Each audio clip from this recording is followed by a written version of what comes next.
Rodolphe, David, and Raoul. 3 artists, 3 instruments, 3 souls. In this discreet bar of La Place Street in Paris, the rhythm melody of their gypsy jazz leads every Monday night new passerbys to come in. I think it's not very easy to find places that have the good combination between good music, good atmosphere, and nice people. I don't know. I think this place has a really good combination. For Parisian artists, musical bars are essential. Avoir un lieu où on peut répéter. To have a place where we can rehearse with a public that is interested, that has an interest in this music, that's perfect. We don't disturb the neighbors, and we can play as loud as if we were in a festival. That's hard to find in Paris. Paris is strongly attached to its musical scene, and for a lot of bar owners, it's more about passion than money. But in the recent years, managers have been facing more and more obstacles.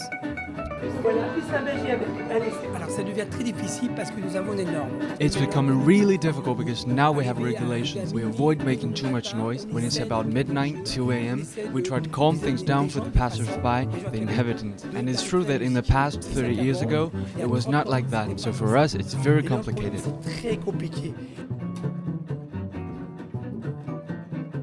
Despite the rules, Paris is still swarming with music creation. The notes of gypsy jazz will still be rising up in the Parisian sky for many nights to come. So this wouldn't be the coolest music show of the Northern Hemisphere if we weren't joined by Marvin Parks, a jazz singer living here in Paris. You're from the States, right? Yes, yeah. From Baltimore, Maryland. From Baltimore, okay. Yes. Some of you may have already seen him busking in the metro and know him as the charismatic singer from down there. But he actually has recorded an album and had performed several live shows. Am I right, Marvin? Yes, well, I produced my own show called Marvin Parks American Jazz Singer. And I sing in the metro to promote myself and the show itself. But I created a brand out of this metro experience because I think I'm more known as a subway singer than I am. Having sold out, like Sunset Sunside and Cave de Trente We Live.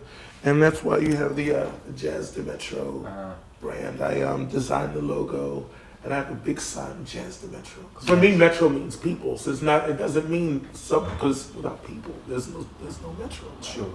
So Marvin, you've already appeared in on Canal Plus.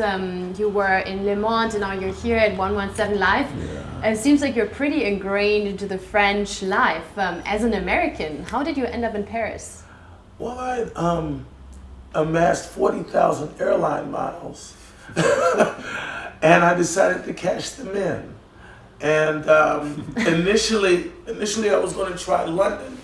But the ticket, even with the miles, was still $700. And I said, I shouldn't be paying $700. I'm supposed to get a free ticket. Right? So I chose Paris. And the ticket wound up being $83 round trip from New York City with my miles. And it was funny because I was at the Apple store, and when I saw $83 on the screen, I thought, well, this is going to cost me $2,000 because apparently I messed up the computer. the wrong thing. And this is how you ended up in Paris without any clue what you were expecting. I've never been out of the United States, and I had been living and working in hostels in New York City, and met all of these people from all over the world. And I said, well, I'm going to go to Europe eventually, And I took my chance, and I decided to stay after 2 weeks. The ticket was only for 3 weeks.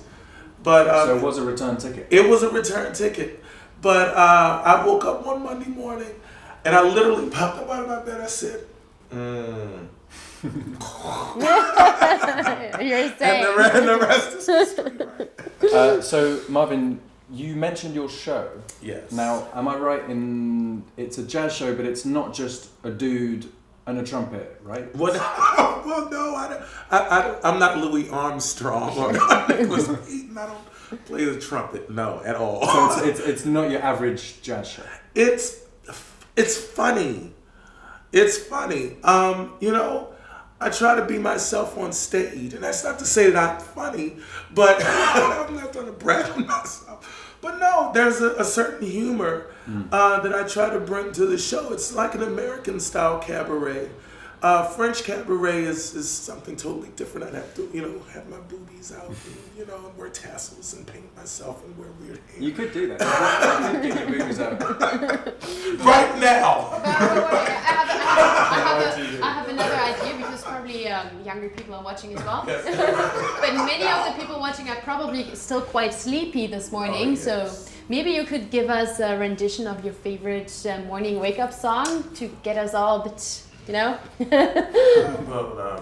I had something else, but I'll keep it simple. I like when the red robin goes bobbing along, there'll be no more sobbing when he starts singing his old sweet song. Wake up, you sleepyheads, come on. I can't sing. You can, it's lovely.